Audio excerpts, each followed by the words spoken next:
Hello, Lori Michelle, the Mashiach, with commentary. Perfidy is an act of betrayal, treachery. We must never, ever negotiate with terrorists. My definition of perfidy is the dictionary definition, but there was a book written many years ago called Perfidy by Ben Hecht. And a few years ago, someone handed me that book and I read it and we discussed the book. And without going into too much detail, I don't remember all the details of the book. The author was very much anti the founders of Israel. And there was a story within the book about how at the end of World War II, there were a few Nazis leadership that were trying to survive. And they were negotiating with Jews, fellow Jews, founders of Israel. That's what the premise of the book was. It was about a trial and about betrayal of Jews against other Jews.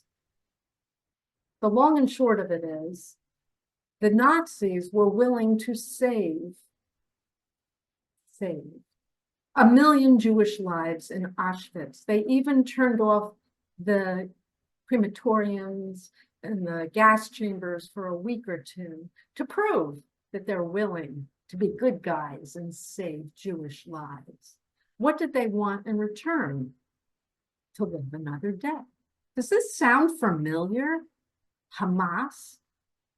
Yeah, they wanted to live another day. They wanted trucks, they wanted fuel, they wanted food, they wanted to be paid off for 1 million Jewish lives.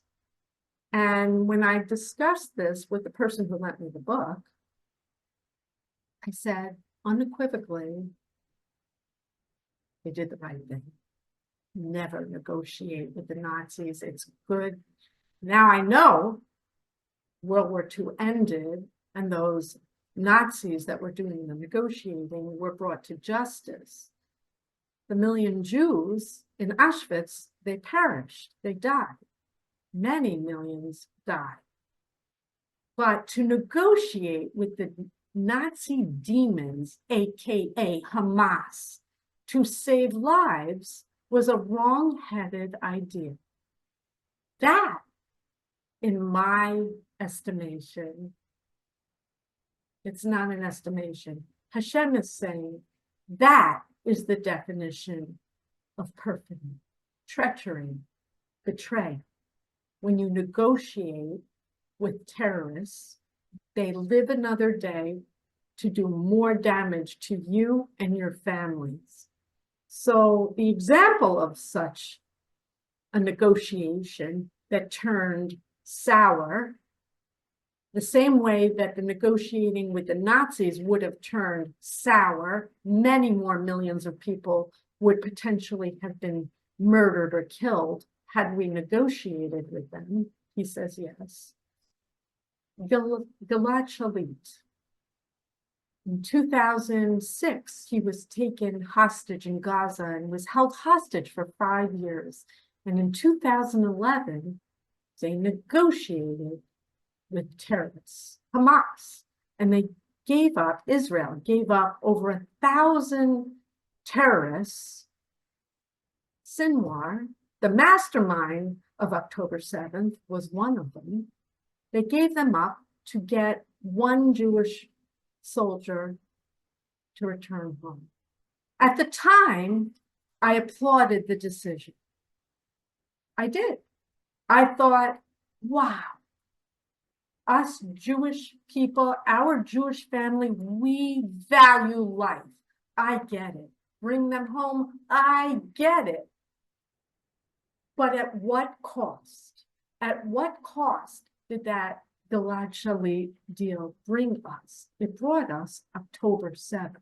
So was it the right thing to do to feed the devil and release all those terrorists in 2011. Hashem said, no, it wasn't. But he says it was necessary. Why was it necessary? So that we have a breathing, living example of what happens when we feed the devil, the terrorists, the devil Hamas. They live another day to mastermind what they did on October 7th.